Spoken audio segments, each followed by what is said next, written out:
अस्सलाम वालेकुम friends, welcome two Myra जो किचन। अॼु असां मायरा जो किचन में खणी आया आहियूं तमामु आसान ऐं healthy lunch box special idea जंहिंजो नालो आहे बॉइल्ड एग्स एंड फ्रूट्स। सभिनि खां पहिरियों असां हिते खयो आहे गिदरो ऐं गिदरे खे असां छिलियूं था।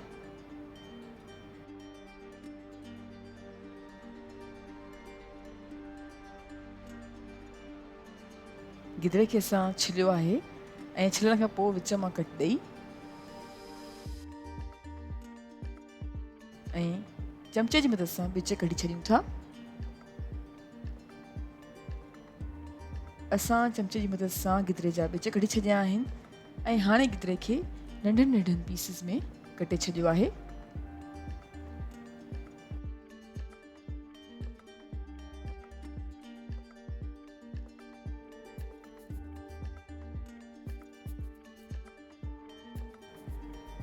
गिदरे खे नंढनि पीसिस में कटण खां पोइ असां हिकु प्याले में रखी छॾियूं था ऐं हाणे खयो आहे हिकु सूफ़ ऐं सूफ़ खे कटे सूफ़ जा ॿिच कढी छॾियूं था। सूफ़ खे कटे सूफ़ जा ॿिच कढी छॾिया आहिनि ऐं हाणे असां लंच बॉक्स में विझूं था हिकु अदद बनाना,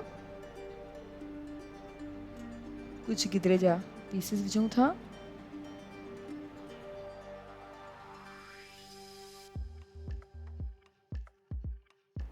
ॿ अदद बॉइल्ड एग्स विधा आहिनि, ॿ अदद एप्पल स्लाइसिस विधा आहिनि ऐं अधु कीवी फ्रूट विधो आहे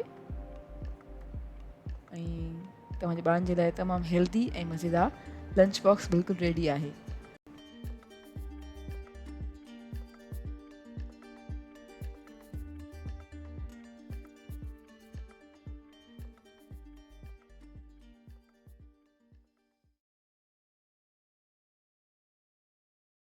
अस्सलाम वालेकुम फ्रेंड्स, वेलकम टू मायरा जो किचन। अॼु असां मायरा जो किचन में तव्हां सां शेयर कंदासीं हिकु तमामु आसान ऐं हेल्दी लंच बॉक्स आइडिया जंहिंजो नालो आहे butter slice and boiled eggs.